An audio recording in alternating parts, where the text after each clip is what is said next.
Do you think that some of the work that you and your administration did with regards to, I guess, trying to right some of the wrongs when it comes to our relationship with China, that those efforts have been continued over the last couple of years? Yes, very much so. Gina Raimondo, my successor, has been very strong on China, particularly on semiconductors and other high-tech export controls. And while they've had a lot of discussion about perhaps cutting some of the tariffs we had imposed, they really haven't done anything yet. I think there's a growing realization within the Biden administration that the ultimate real threat is China, not Russia. Secretary, on that note, the other side of that says that you need to be looking at cutting tariffs to help with inflation, that those tariffs inevitably have been an inflationary force on the American economy. Do you see tariffs as inflationary, and are they still worth it, given the also inflationary environment that we find ourselves in? Well, several answers to that. First of all, the amount of imports from China on which we have tariffs is only a few $100 billion. If you compare those to the size of the economy, it's almost a rounding error. So it's silly to say that our tariffs on China had any major impact on inflation. Second, what's really been happening is a lot of goods that were made in China are no longer as cheap as they were, and so production is moving to South Korea, to Vietnam, to Thailand, to South Korea, to Indonesia. Third thing to remember is the dollar is very, very strong. It's strong against the yuan, it's strong against most currencies, and that very much offsets any potential inflationary effect of imports. So I think that's just an excuse. The real problem with inflation is too much money was pumped into the economy, and we have too constrictive an energy policy. Those are the real factors that caused it, and then that's been supplemented by supply chain dislocations and by the war in Ukraine.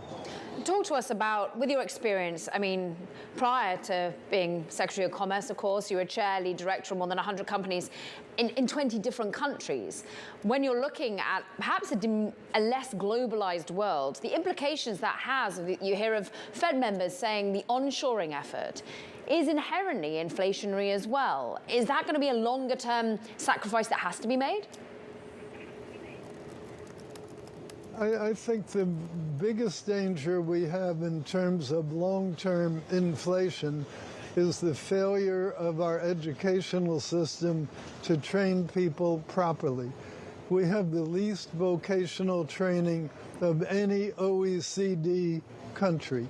That's a real problem for getting people who are not college-bound into useful jobs, particularly high-tech jobs. Our schools are also not emphasizing science, technology, engineering, and math. How can you survive in an increasingly technological global economy, let alone U.S., if you're de-emphasizing STEM?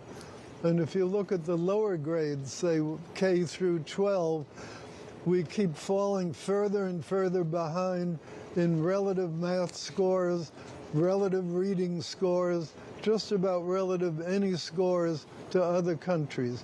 That's the kind of thing that's going to cause economic dislocation going forward, just as it is already.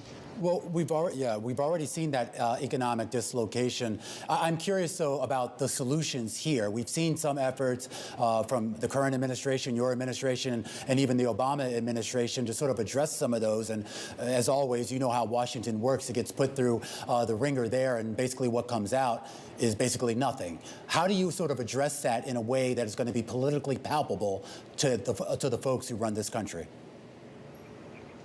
Well, in our administration, Ivanka Trump and I co-chaired the workforce development effort. And we got American companies, some major, some middle-sized, some minor-sized ones, to pledge more than 6 million internships over the next 5 years. I don't think the current administration has been pushing that movement very hard, but it is essential, and they generally work, the companies generally work with the community colleges because they are very open to curricula that are business friendly. They don't have the ideological bent that a lot of the high schools have. And the high schools are teaching a lot of what I regard as nonsense rather than the valuable skills, both intellectual and physical, that people need to survive. So there was an initiative that we already had in place. I think they could very well build upon that. And I think it's a wonderful thing to have collaboration between community colleges and companies. What many of the community colleges have done is bring the educational curricula to the workplace. So it's much less disruptive of a worker's time. Mr. Secretary, just finally wanted to ask you, circle back, when you think about maybe China, much more so than Russia, being a bigger threat to the U.S., what about the data security, WeChat, TikTok, some of the issues that were underway when you were serving in the former administration? How big of a risk is data and China getting their hands on it? Data are a very, very major risk. And in fact, they're both an opportunity and a risk. Properly used, they're a great opportunity. I think you could say that data is the new oil in terms of stimulatory power to the economy. But the risk is it can be used for evil purposes.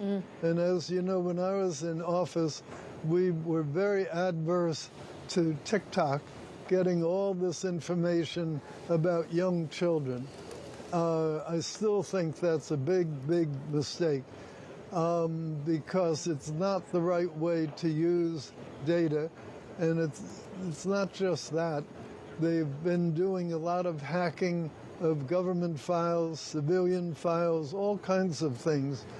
I'm afraid that at this point, the Chinese know more details about the American public than we know about the Chinese public. And that's bad to have a knowledge imbalance.